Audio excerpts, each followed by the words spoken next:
Hello children, welcome to our 8th social class. Children, in the last class we learned a famous dynasty, that was Mauryan dynasty. There we have seen the founder of a Mauryan dynasty, that was Chandragupta Maurya, and the successors are Bindusara as well as Ashoka. And with the Kalinga war, where the Ashoka has ended his kingly life and he was turned into a Buddhism, and he started to preach a Buddhism as a peace lover. Okay, and after that another dynasty that we are going to learn, that was Gupta dynasty. Okay, so let's see who is the Guptas. See children, when we are learning Mauryan dynasty, along with the Mauryan dynasty there was another dynasty, that was Kushana's dynasty. You may have seen in your textbook, but they have deleted that lesson to you this year. That's why I have not explained that Kushana, and directly I was moved on to the Guptas. So who are these Guptas? These Guptas are feudatory king of a Kushanas. Who are the feudatory king in the sense? Suppose assume that a king, okay, and the king cannot rule entire kingdom. As a single person he cannot rule the entire kingdom. So see, now also we can see, right, what we can do now.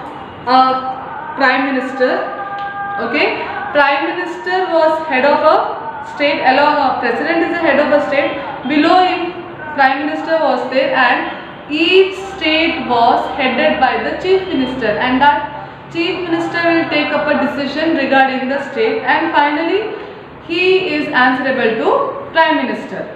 Okay, in the same way, as a king he cannot take off or he cannot look after entire territory. He has given up his rights to feudatory king. Feudatory king in the sense each division or each provinces was headed by one person, okay, and that person was called as a feudatory king. So here these Guptas are feudatory under Kushana's rule.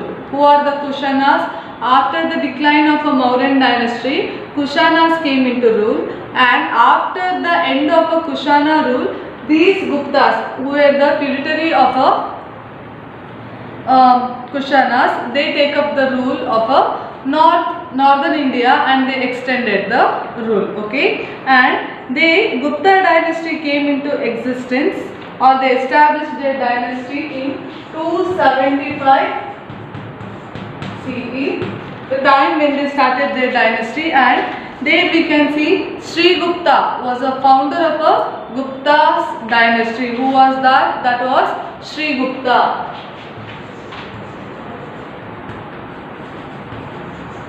Sri Gupta, founder of a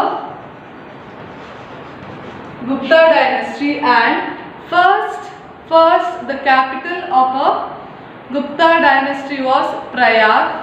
Okay, later on, as the kingdom was extended, the capital from Prayag to it was extended to, or they shifted the capital to Pataliputra. That was a Gupta's capital. Pataliputra was a Gupta's capital, and we can see during the time of a Guptan period, children, they had given encouragement for literature, art and architecture, as well as science. Mainly we can see development of a science during the time of a Gupta period. And also in your syllabus they had mentioned few of the sources which will help to study of Gupta's dynasty. Which are these sources?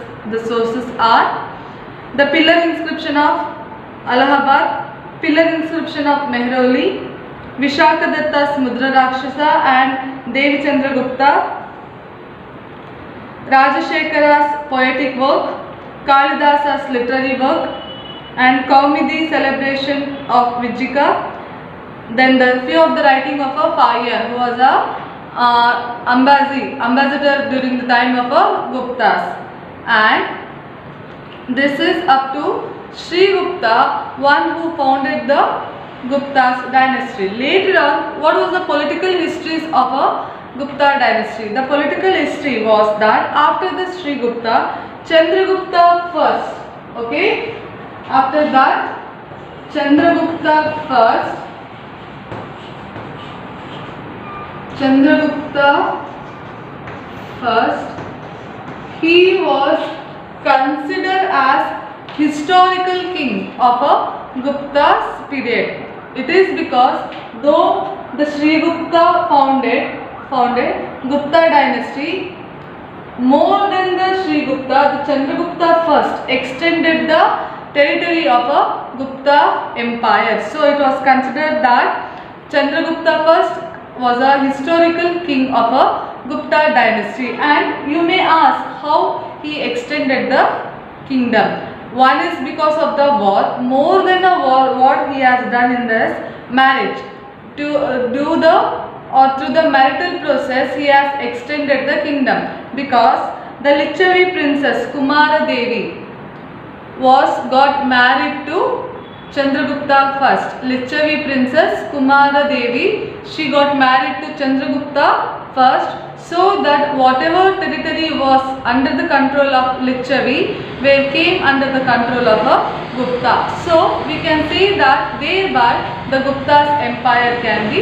extended. Is it clear? By getting into marry with different kingdom princes, Chandragupta first extended the territory. As an example, we can give that Lichavi princess Kumara Devi got married to Chandragupta first. Okay. Then the later on ruler was Samudragupta. You may be heard the name of a Samudragupta, right children?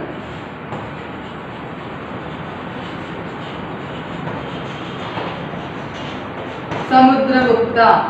So see, unfortunately in your syllabus the achievement of a Samudragupta has not given properly, because it is not because they have not mentioned much detail about the Samudragupta first or Samudragupta. Okay, so we can only say that Samudragupta was very brave ruler of a Gupta's time. So because of the Samudragupta, the territory or the boundaries of a Gupta's dynasty has been strengthened.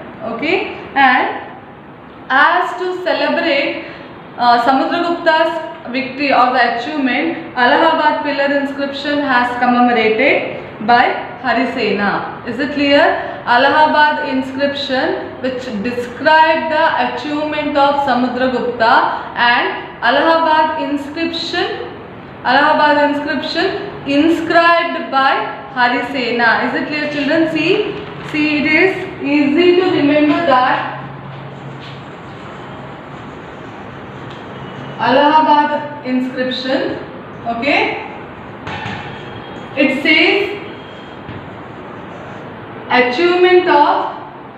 about achievement of Samudragupta. Okay, but it was inscribed by Harisena. Is it clear children? So see, who was Harisena then? Harisena was court poet of a Samudragupta. Is it clear? So as a court poet, seeing the victory or the achievement of a Samudragupta, he has inscribed in the sense engraved on a stone regarding the achievement or the victory of a Samudragupta, and that was called as a Allahabad pillar inscription. Okay, pillar in the sense on a single rock it has been engraved. So see who inscribed Allahabad pillar inscription. Allahabad pillar inscription was inscribed by Harisena, and which tells achievement of a Samudragupta of a Gupta dynasty. Is it clear? Make it clear. This is 1 mark question, and we also referred it as one of the sources which study the detail or which give the detail about Gupta's empire. Then another inscription was Mehroli pillar inscription. Mehroli iron inscription. What was the importance of Mehroli inscription? See children, that is the iron inscription, iron pillar inscription in Delhi near Qutub Minar. Is it clear? Mehroli inscription was in Delhi. Even today we can see it, which was the iron pillar. near the Qutub Minar. The uniqueness of a Mehroli pillar inscription is that even today it is not rust proof. Okay, what does it shows? The rust proof iron pillar inscription shows the technology or the innovation of a Gupta in that time. Okay, now we can say now also there are the things which rest, even though we are improved in a science, we cannot avoid the rest of a few things, but in that time they have engraved or inscribed the iron inscription that is even now as new. Okay, that was the uniqueness of a Gupta's empire. So we can ask that what was the detail we can get in a Mehroli pillar inscription. Mehroli pillar inscription shows that Samudragupta has conducted Ashwamedha Yaga. Like a Allahabad pillar inscription, even Mehroli pillar inscription shows the achievement of a Samudragupta, especially that how he has conducted Ashwamedha Yaga and he has conducting the war. Not only that, it has even show Samudragupta holding veena and playing a music. It also shows that how Samudragupta was love for a music, and his love for a music also we can see, children. Okay, then this is up to a Samudragupta. Very easy, see, like a story I am telling you, easy to remember. We have seen Samudragupta, Chandragupta as well as a Samudragupta of a Gupta's dynasty. During the time of a Samudragupta, we have seen two inscriptions, Allahabad pillar inscription, another one is Mehroli pillar inscription. Mehroli iron pillar inscription. Okay, then the fourth ruler is Chandragupta II.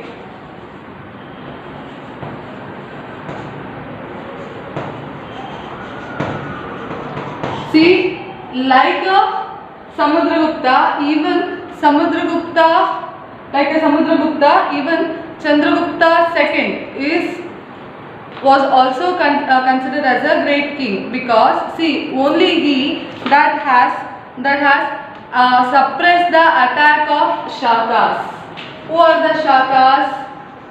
Shakas are enemies of a Gupta. So he suppressed the Shaka dynasty and brought western part of India under the control of a Guptas. Is it clear? Chandragupta II defeated Shakas and brought western part of India under the control. That was the main achievement which we can see during the time of Chandragupta II. And by seeing the achievement of Chandragupta II, he has earned the title as Vikramaditya.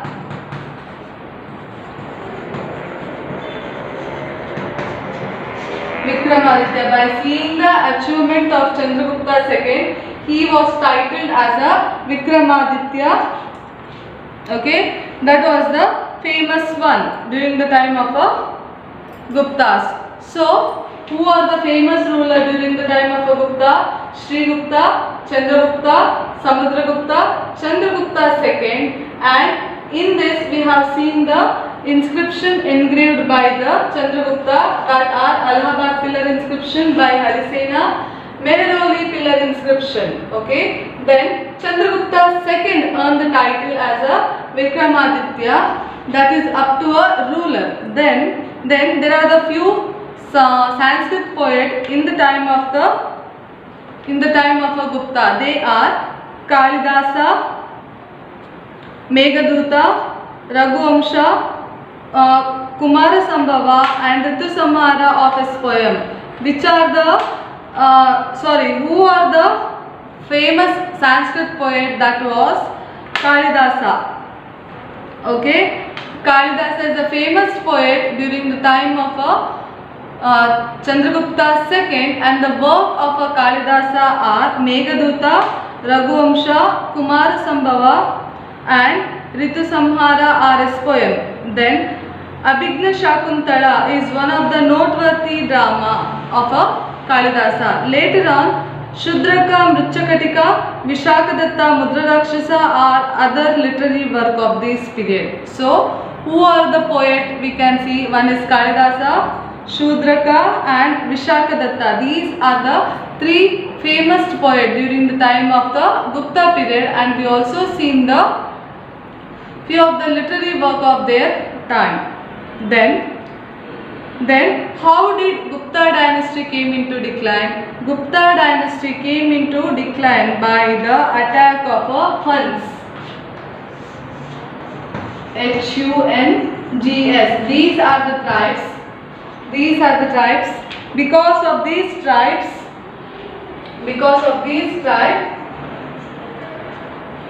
the Gupta dynasty has came into end, because the next ruler of Chandragupta II, they are not capable to suppress the attack of the Huns, so that the Gupta dynasty has came into attack. This is a 1 mark or a 2 mark question. How did Gupta's empire came into end?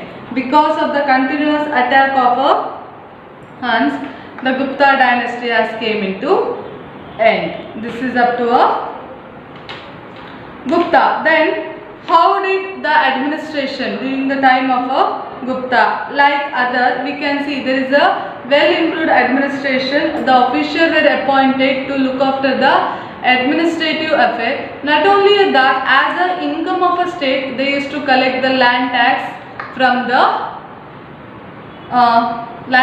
the farmer, and priest used to collect the land grant from the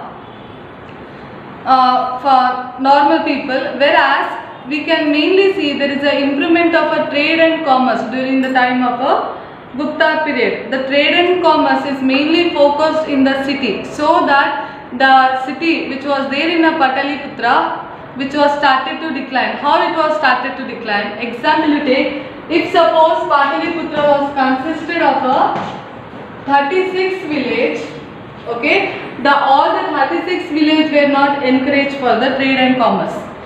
Because of that, the 36 village may be reduced to 12 village. Okay, only main center were concentrated. Remaining center of a village were not concentrated. So that remaining center used to decline because of the lack of focus on a trade. And children, here during the time of the Guptas, mainly we have to concentrate that the scientists who were existed in the time of a Gupta. This is very important. 2 mark question. See, who are the scientists? They are Varahamihira, Bhaskara, Aryabhata, Charaka and Shushruta were the great scientists of this time. Who are the scientists during the time of a Gupta period, children? 2 mark question. They are Varahamihira, Bhaskara, Aryabhata, Charaka and Shushruta were the great scientists of the time. And Varahamihira, Bhaskara and Aryabhata made significant contribution to the study of astrology, astronomy and mathematics. Okay. Then Charaka wrote Charaka Samhita, Shushruta wrote Shushruta Samhita, which deal with surgery. So in your textbook, in page number 66, second para, they had given a detail of a scientist that you mark. That will come for 2 mark question. Very, very important. How did Gupta dynasty decline, and name the few of the scientists or their work during the time of a Gupta. That is a very, very important question. If you read and by heart that question, assume that 3 mark in your pocket. Okay children. Now next is Vardhana dynasty. Okay. Vardhana dynasty, I can again say that these Vardhanas are a feudatory king of a Guptas. After the decline of a Guptas, these feudatory kings declared themselves as an independent and they established their own dynasty called Vardhana dynasty. And among them, Pushyabhuti was a founder of a Vardhana dynasty, and they made Taneshwar as their capital, or they ruled from Taneshwar. Okay. And how we can refer the rule of a Vardhana dynasty? That was Banabata Harshacharita and Huyenstein's Yuki, which shows the detail of a Vardhana dynasty. Okay, and not only Pushyabhuti, there are other rulers like Prabhakara Vardhana, Harshavardhana and Rajavardhana. These are the prominent king of a Vardhana dynasty. Among them, Harshavardhana was prominent one because this is a Gupta ruler. Then in Vardhanas, last ruler we can say that was last in the sense out of famous ruler, Harshavardhana is a famous one.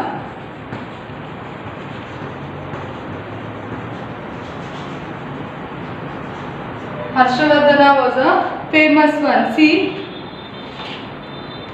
Rajavardhana, after the Rajavardhana, see, Prabhakara Vardhana,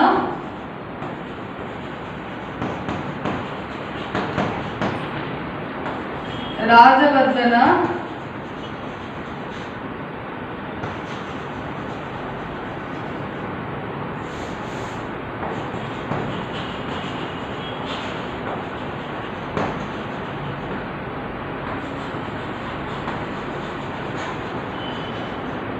see, among this, Pushyabhuti was the founder. Okay, after Pushyabhuti, Prabhakara Vardhana came into rule. After the Prabhakara Vardhana, Rajavardhana came into rule, and after that, Harshavardhana came into rule. Here, Harshavardhana was considered as a prominent one because during the time of Rajavardhana, Harshavardhana was appointed as a king or the head of a Taneshwar, and he was looking after the rule of a Taneshwar, and his sister was Rajashri. Rajashri was got married to Kanauj king. Is it clear, children? Listen carefully. This is important matter. That was Harshavardhana's sister Rajashri. She was got married to Kanauj king. Okay, but the Kanauj king was attacked and killed by Bengal king Shashank. Is it clear? So that what happened? Harshavardhana has to attack the Kanauj. See, Kanauj king. Okay, to the Kanauj king, Harshavardhana's sister Rajashri got married, and he was attacked by Bengal king Shashank, and when Bengal king Shashanka has been captured the Kanauj, and he brought the Kanauj under the control of a Bengal territory. To save the Kanauj territory, Harshavardhana attacked these territory.